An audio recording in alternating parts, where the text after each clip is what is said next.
What? How are these monkeys so bloody strong? Hey guys, DB Right here, and today I am continuing with What If Turles Turned Good Part 2. And well, I pretty much had this story more or less worked out, so I figured why not dive straight in and get Part 2 out. And yep, continuing right where we left off. And well, as always, a really quick and brief recap. This story basically tells the story on what might have happened had Turles actually survived the events of his movie special, The Tree of Might. And well, considering that it's an alternate timeline from the official show, it does more or less brings us to the assumption that when Vegeta and Nappa attacked Earth in this reality, the entire Dragon team survived, because the Tree of Might events clearly happen after that event, yet before the events of Planet Namek and Lord Frieza. So, bearing that in mind, we actually got to keep the entire Dragon team around as we begun to head into the Namek saga. With Vegeta fully healed and recovered and on his way to Namek to steal the Dragon Balls from Lord Frieza, and Turles, who has finally finished licking his own wounds after the events from the Tree of Might movie, as well as actually managing to recover 2 more fruits from the Tree of Might that miraculously survived the tree's destruction. And well, this led to events in Planet Namek playing out very differently. However, it was always going to play out differently with the entire Dragon team there as well. With the exception of Goku, who's been recovering in hospital and more or less, on his way to Namek 6 days, doing his usual training in the Capsule Corp ship. Alright, so as I was saying, things on Planet Namek did go very differently, with Turles stepping in and helping Vegeta get rid of Zarbon. Therefore, Vegeta did not have to suffer his first humiliating defeat at the hands of Zarbon. Turles, of course, is only more or less at this point using Prince Vegeta for his own ends, and actually offers Vegeta one of the Tree of Might fruits, and together they both eat the fruit and become immensely stronger. Turles about 300,000, and Vegeta more or less 900,000. So it is quite a bit to assume that they'd have no problem dealing with the Ginyu Force, right? And well, Turles more or less wanting to assure their victory over Frieza, he did manage to hold on to a seed from his piece of fruit that he consumed, and has now begun to plant a new Tree of Might on Planet Namek. Now, unlike Earth, the Tree of Might is taking quite a bit more time to grow, just due to the lack of life forms. Of course, we can thank Frieza for that. But still, the grounds on, like, the beauty of Planet Namek, the nature side of the planet and all that, it's still enough nutrients for the tree to grow. It's just not growing anywhere near as quickly. And even with all the Namekians had have been there, it still wouldn't have grown as quickly. There was a lot more life forms on planet Earth than what there was on Planet Namek, ever since, that whole drought happened that nearly wiped them out. So anyway, this led to Vegeta forming an alliance with Turles, which was kind of awkward at first, Vegeta mistaking Turles for Kakarot. But yeah, that was quickly nipped in the butt by Turles, and yep, so they're on a mission to gather the Dragon Balls together, and well, they more or less do manage to collect them all, and well, after detecting that the Ginyu Force were on their way, they do form an alliance with the Dragon team, and this is where the story officially continues. But DB Rai, you said there that Turles is about 300,000 and that Vegeta is 900,000. Why do they need them for? Well, it's true that they are significantly a lot stronger than all the Ginyu Force combined, let us not forget that the Ginyu Force are a well-established team. Individually, they're no threat, but together, the Ginyu Force is still just as dangerous and as deadly. There's still a chance that the Ginyu Force could prevail over the two Saiyans, especially when you got Gildo and his time freeze ability. You know, it was still in Vegeta and Turles' best interest to make a bit of an alliance with the Dragon Team just in case. And well, with Captain Ginyu flying off with the Dragon Balls to hand over Lord Frieza, the battle between the Dragon Team and, well, the Dragon Team with Turles and Vegeta battling with the Ginyu Force is underway. And it's not a one-on-one battle like it is in the original. After all, Frieza had warned the Ginyu Force that Vegeta has increased his power level exponentially since their last meeting. You know, the fact that he was able to take down Zarbon, yeah. Of course, they have no idea just how strong he is. However, best to play it safe and work as a team this time. And well, for what the Ginyu Force lack in power, they are more or less doing fine in strategy, keeping Vegeta and Turles isolated with Gildo's time freeze and taking those opportunities to take damage to the Dragon Team. It is more or less coming down to Turles and Vegeta doing most of the fighting themselves. And well, after a little bit of frustration and Gildo finding himself distracted by specifically the Dragon Team who have caught onto his ability, well, Vegeta does take the opportunity to kill Gildo right then and there, and well, forcing basically Raccoon, Jace and Berta to basically try take on the Saiyans together. And well, needless to say, it's not going very well for the Ginyu Force. With Gildo there, who can't freeze time anymore, being, well, deaded. Yeah. They've lost their big advantage. Any edge that they may have had over Turles and Vegeta is now gone.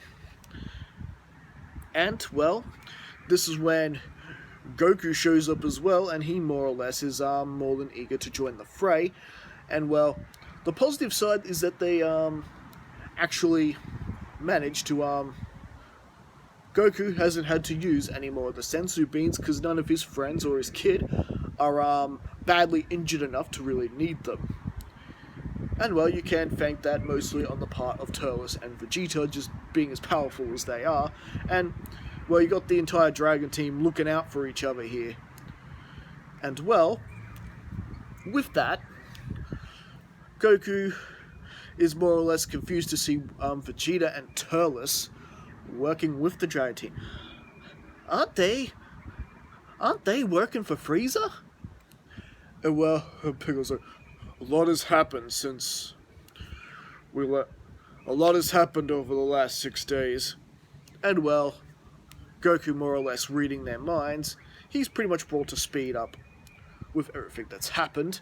And well, he does more or less join the fray with Vegeta and Turles, and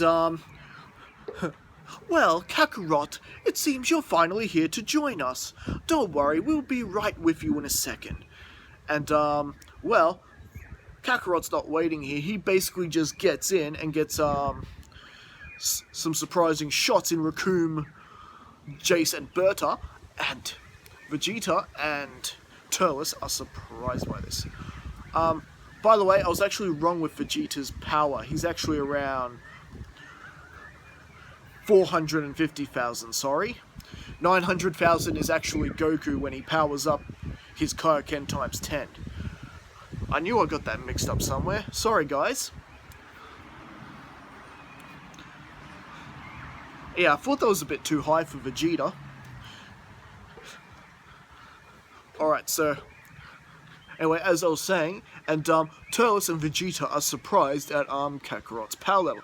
After all, he was only about 22,000 when they you know, when they left him on Earth, and suddenly he's more or less showing signs that he could be stronger than they are. And yes, Turles and Vegeta are not liking this one little bit.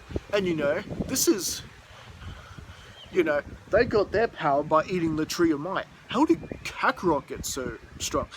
Ah, well, I trained at 100 times gravity on my spaceship. What?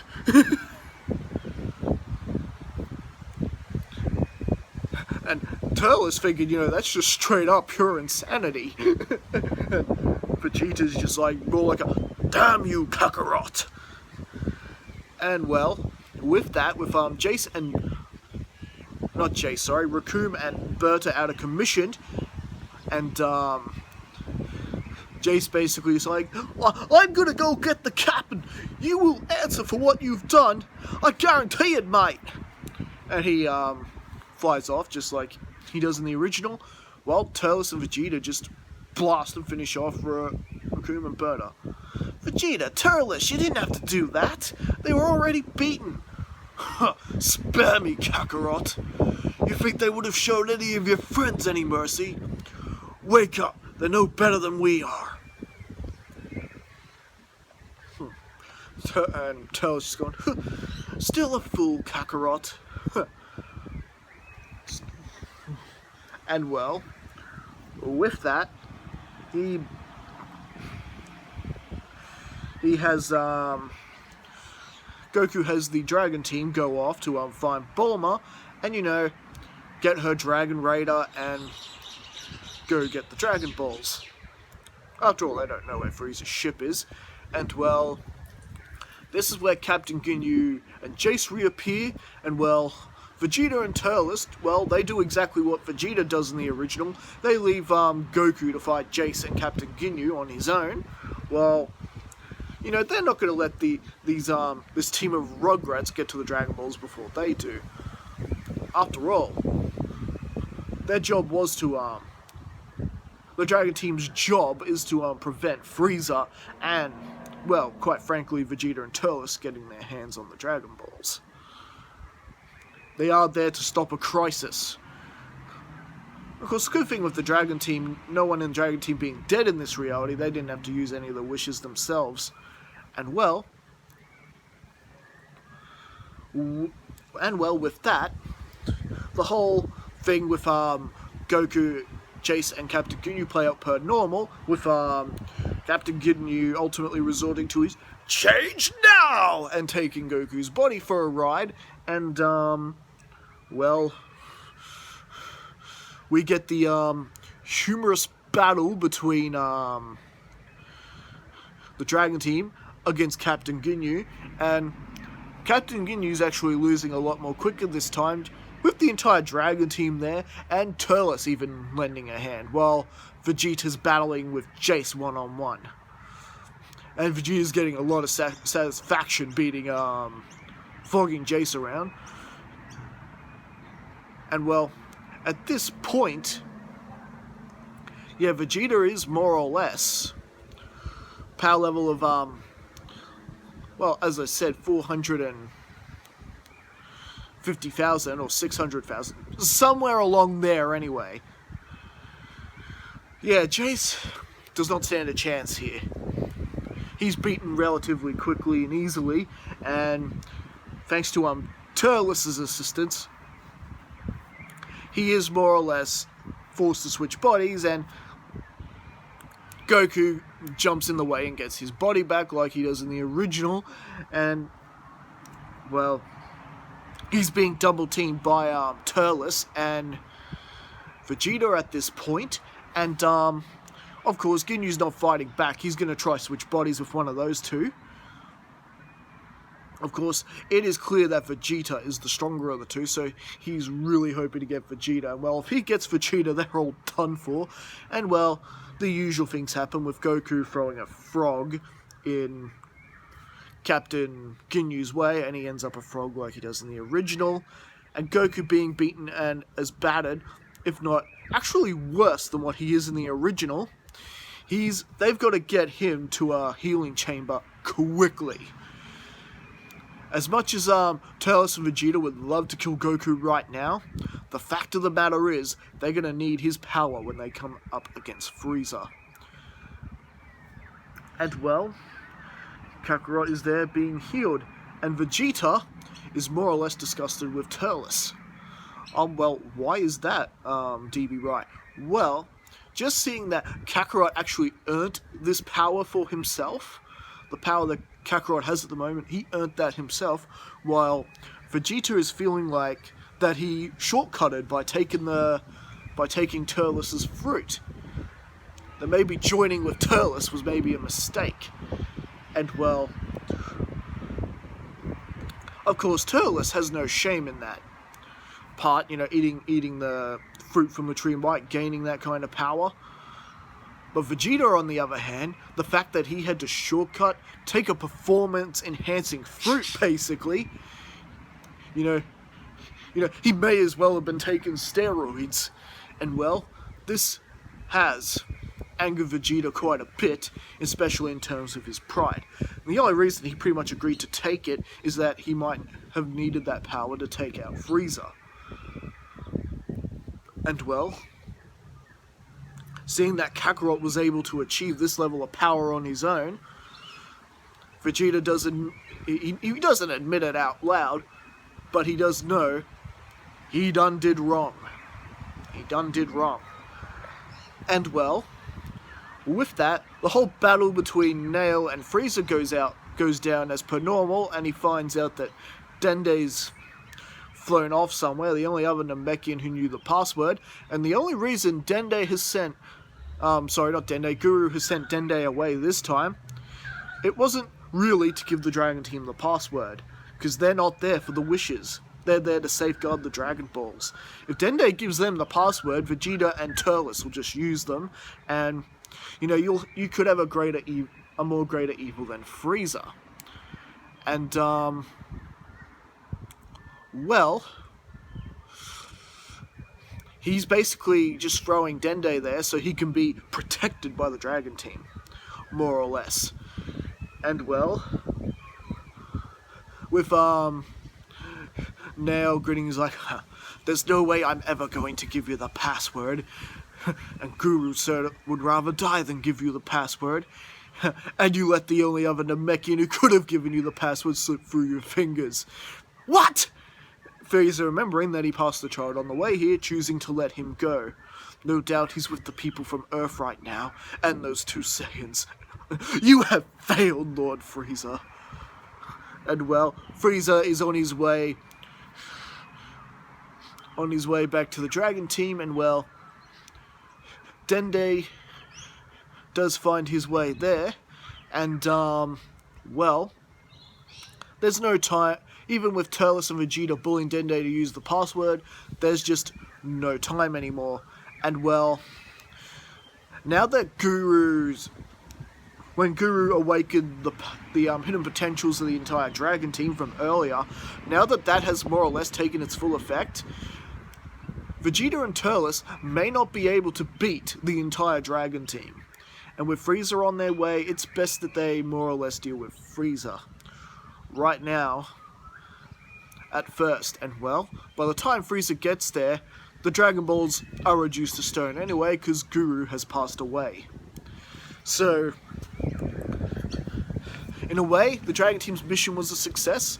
No one can use the Dragon Balls, at least at this point.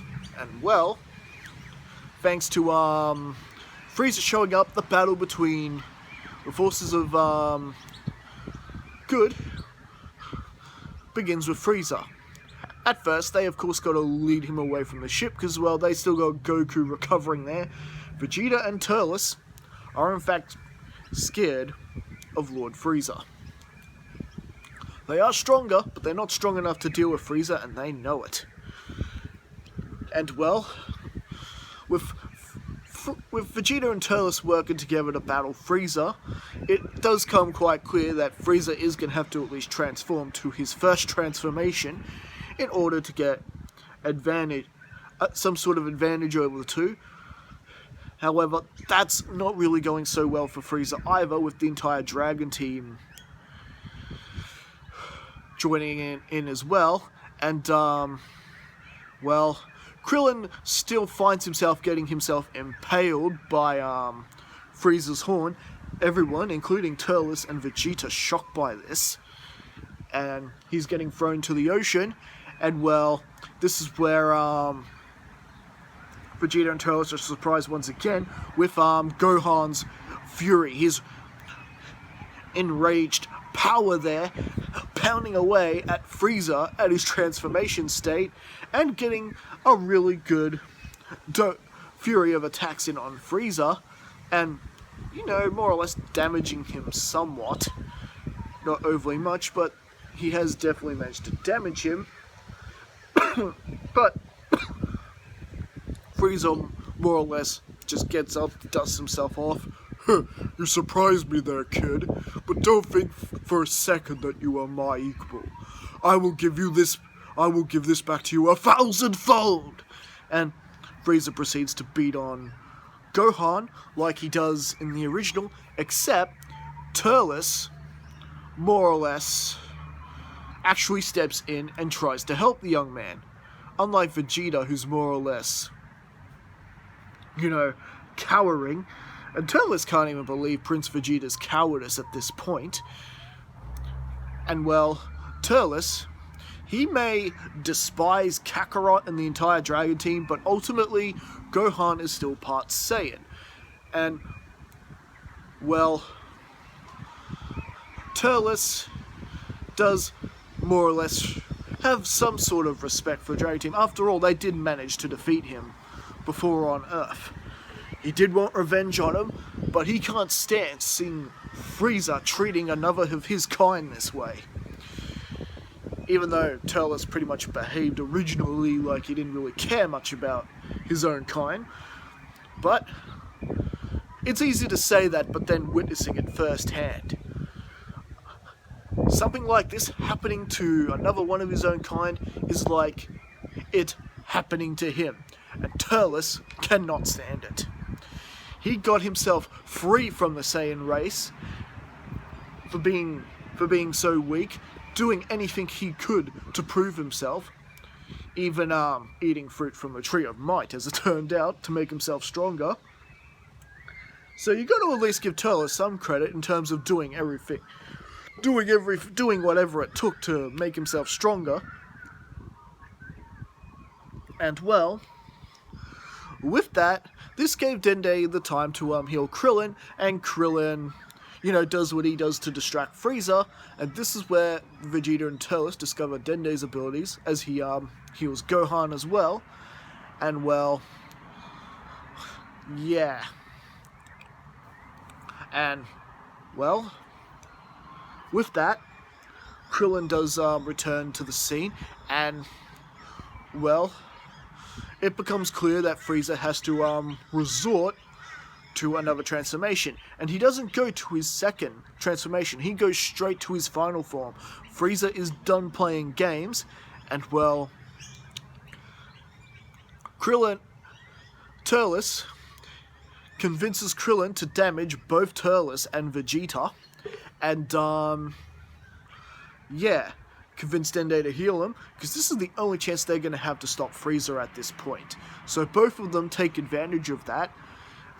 Dende does heal Turles pretty quick. After all, Turles hasn't actually killed any of his people.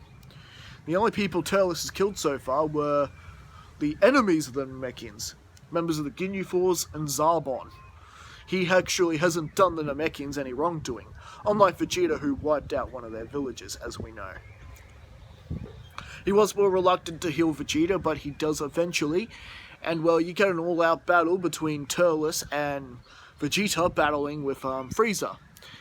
And with both of them there, they actually managed to stop Frieza from killing Dende, and of course, managing to stop him from killing Gohan as well. And even though they are still no match for Frieza, Frieza's not able to do that much damage to him, at least not to the point where he's, able to kill Vegeta like in the original, and their little distraction does bide enough time for Goku to recover and enter the fray himself. And they can sense how much more powerful Goku has become since their last ordeal. "Oh, Frieza, you're not dealing with the average Saiyan anymore."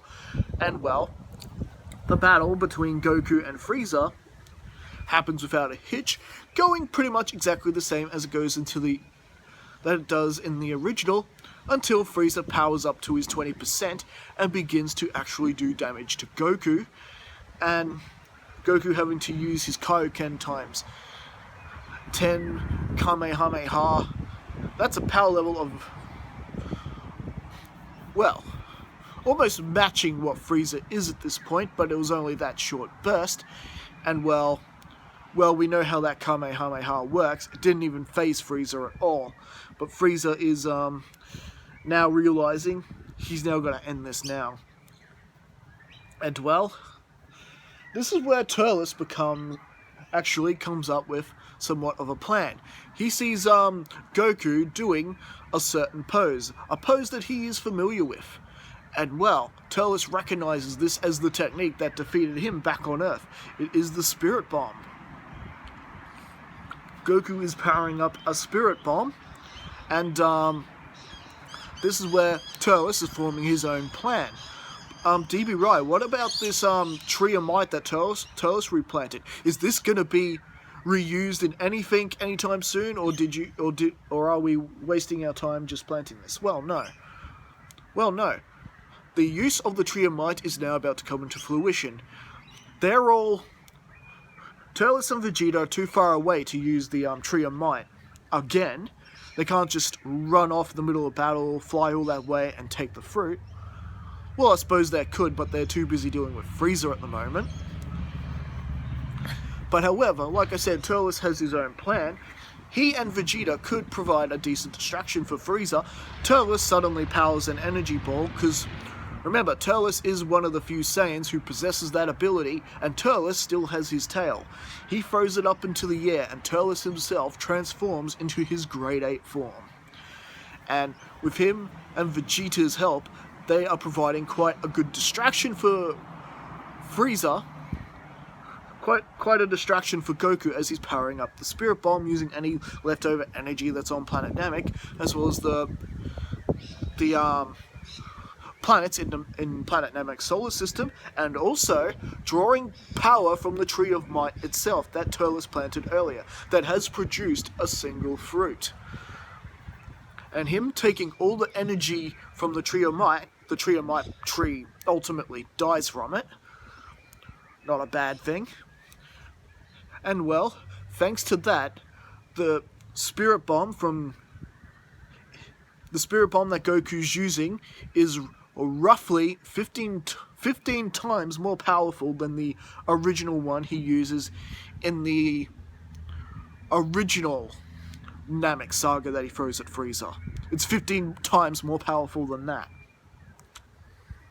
And well, with Turles getting a surprise mouth breath beam attack on Frieza, and Frieza not seeing the Spirit Bomb coming and can't defend against it, Frieza is initially wiped out by the Spirit Bomb. It's 15 times more powerful than the original. The only chance Frieza would have had to have maybe survived that is if he powered up to his maximum.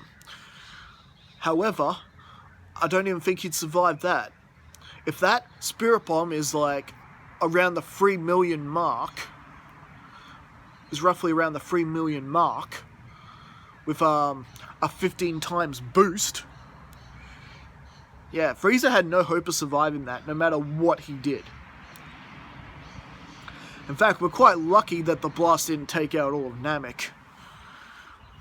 And, well, with the battle done, everyone reeling and damaged from all the combat, well, it's more or less time for them to, head home.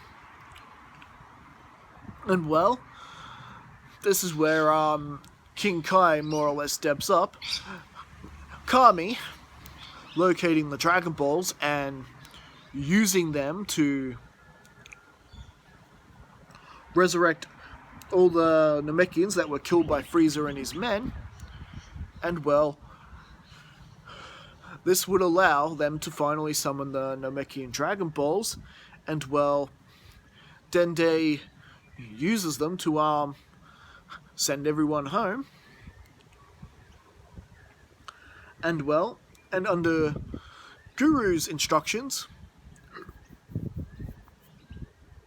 they are used to transport the Nameks to a new home.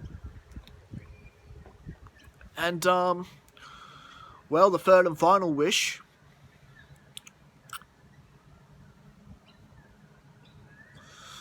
was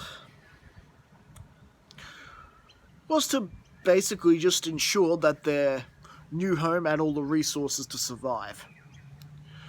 After all, they could have, well, quite frankly, ended up anywhere.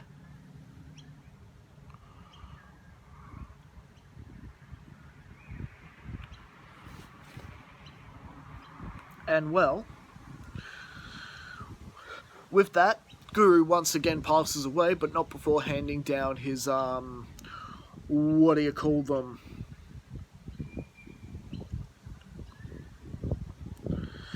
His abilities down to the next eldest Namek, which of course is Mori.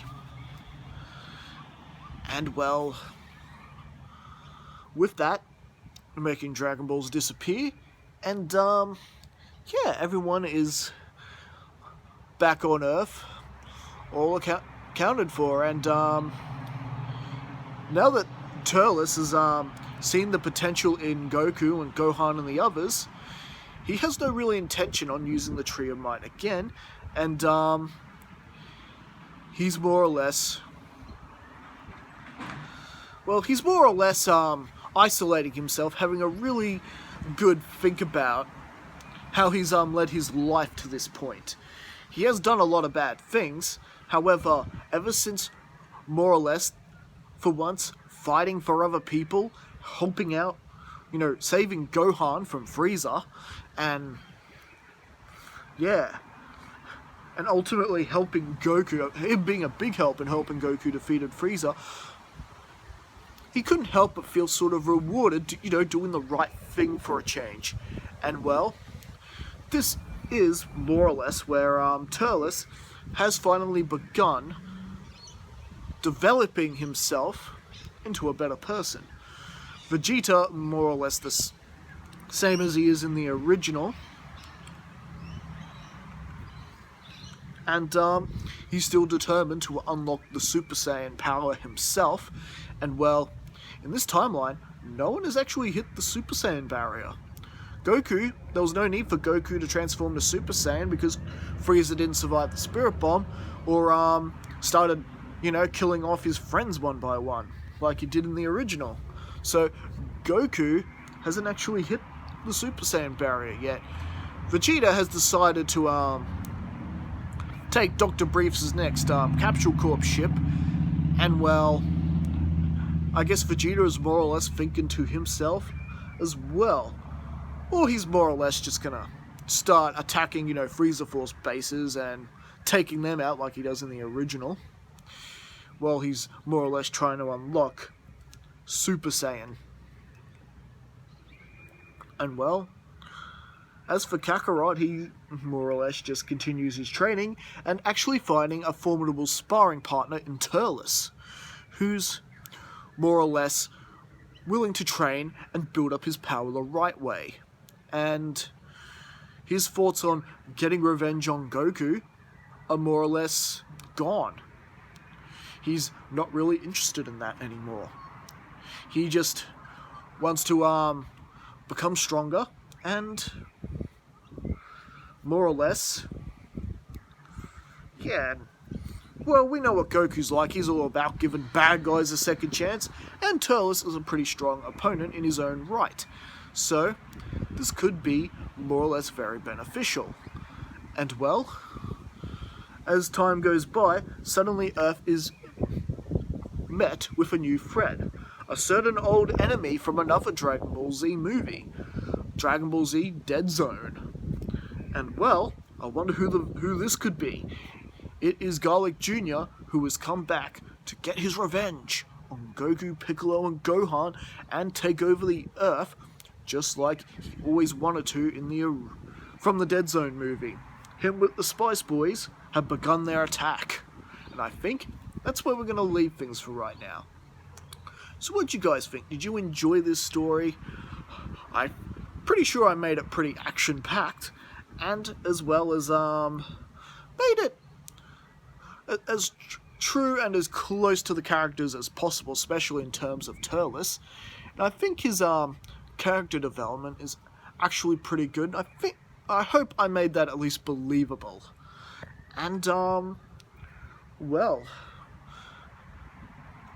with things entering into the Garlic Jr. saga, perhaps now we're actually going to get an even better story with that, with more at stake. And well, to see what I mean by that, we're going to have to wait till next time. But as always, don't forget to leave your comments, leave your thoughts in the comments of this video. You know, let me know what you think. Is there anything I may have left out? And of course, as always, don't forget to like and subscribe to the channel if you haven't already for more Dragon Ball What If-ry and more content. I've actually got a new Sorrow comic in the makings as well, and I'll probably be posting that on YouTube too once I've finished the new first issue of that. So that's something to look forward to if you guys are a fan of my my original comic content as well. Anyway, I will see you guys again next time, the next time I upload. Catch you later.